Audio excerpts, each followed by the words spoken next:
Bonjour, alors aujourd'hui je voulais vous présenter la notion de sublimation, mais au travers de deux définitions distinctes, celle faite par la physique et celle faite en psychanalyse. Donc vous allez voir après, dans la comparaison de ces deux notions de ce qu'est la sublimation, comment on peut visualiser et conceptualiser les choses de cette sublimation-là pour pouvoir se l'approprier et l'appliquer dans notre quotidien par rapport aux difficultés qu'on peut avoir. Donc je vais commencer par vous expliquer ce que c'est que la sublimation par rapport à la physique. Donc pour la physique, c'est le passage d'un état solide directement à un état gazeux, sans passer par un état liquide. C'est-à-dire, par exemple, si on prend l'exemple d'un flocon de neige, qui est la forme solide de l'eau, et qui, lorsque l'atmosphère est sèche, en fait, ce flocon va s'évaporer directement sans passer par l'état liquide. Donc, ce qui fait que ça ne laissera pas de traces au sol, en fait. Ça va s'évaporer avant même avoir atteint le sol. Donc, c'est ça. La sublimation en physique, c'est le passage de l'état solide à l'état gazeux directement, sans passer par l'état liquide. Donc, par la suite, nous allons voir la définition en psychologie, donc et plus précisément en psychanalyse pour Freud. C'est en fait, la sublimation, c'est utiliser l'énergie, la pulsion sexuelle, pour l'investir dans des domaines ou sentiments supérieurs et élevés. Donc, par exemple, c'est ce qu'on va retrouver chez un artiste qui pourra utiliser cette énergie pour l'investir dans la création d'une œuvre.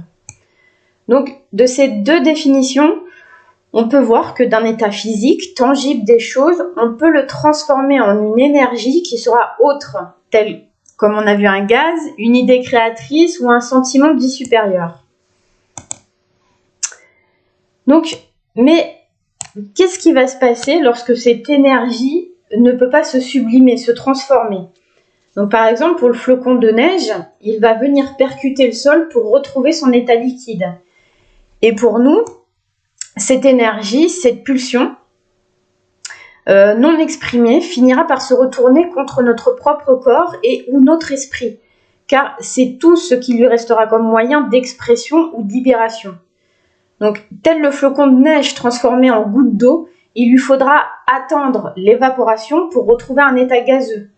Donc, par comparaison, ne sommes-nous pas un peu comme ce flocon, essayant de trouver la sublimation de nos mots pour ne pas avoir à en souffrir dans nos chairs? Et généralement, ce que l'on ne souhaite pas, ce que l'on ne peut exprimer et que l'on garde bien enfoui, finira par trouver les chemins de son expression par notre corps, dans la maladie ou par des troubles psychologiques. Donc, lorsque nous ne parvenons pas à cette expression, il va falloir que l'on apprenne à trouver ces chemins de l'évaporation pour espérer atteindre à nouveau cette sublimation. Donc, ces chemins peuvent être dans la parole, l'écrit, le sport, la cuisine, l'altruisme, la foi. En fait, qu'importe la voie qui sera la vôtre, car il n'y a pas qu'une seule voie. Cela dépendra de l'endroit où vous êtes et de ce que vous êtes en train de vivre sur ce chemin qui est le vôtre, pourvu que ce moyen puisse vous amener à cet état de sublimation de vos mots pour que vous n'en ayez pas à souffrir dans votre corps et votre esprit. Et si on part d'un point de vue plus global sur cette histoire de flocon et nous, notre propre sublimation, c'est que la vie de ce flocon aussi va nous montrer c'est que notre développement personnel est régi par des cycles, que nous faisons partie de ce cycle, que ce soit à une échelle individuelle qui nous est propre ou celui de la vie en général. Qu'importe l'état en fait dans lequel vous êtes actuellement, il ne durera pas. Vous serez amené par certaines circonstances voulues ou subies à évoluer d'une façon ou d'une autre. Donc, accompagnez ces changements de la meilleure façon qui soit pour vous. Et si vous avez du mal à trouver quel est le vôtre, faites appel à un regard extérieur et bienveillant. Voilà. Parce que surtout, il n'y a pas de réponse standardisée. ça va dépendre de, comme je vous ai dit précédemment, du moment que vous êtes en train de vivre, de l'endroit où vous êtes, des circonstances dans lesquelles vous êtes. Et il n'y a pas de solution toute faite, en fait. Il y a celle qui va vous correspondre le mieux à l'instant où vous êtes. Et ce qui peut être valable aussi à un instant T ne sera peut-être pas valable aussi à un autre instant. Vous voyez? Donc vraiment, accordez-vous ces chemins de la particularité.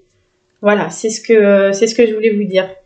Et surtout, si vous avez des questions complémentaires ou supplémentaires, n'hésitez pas à prendre contact avec moi. Et surtout, prenez soin de vous.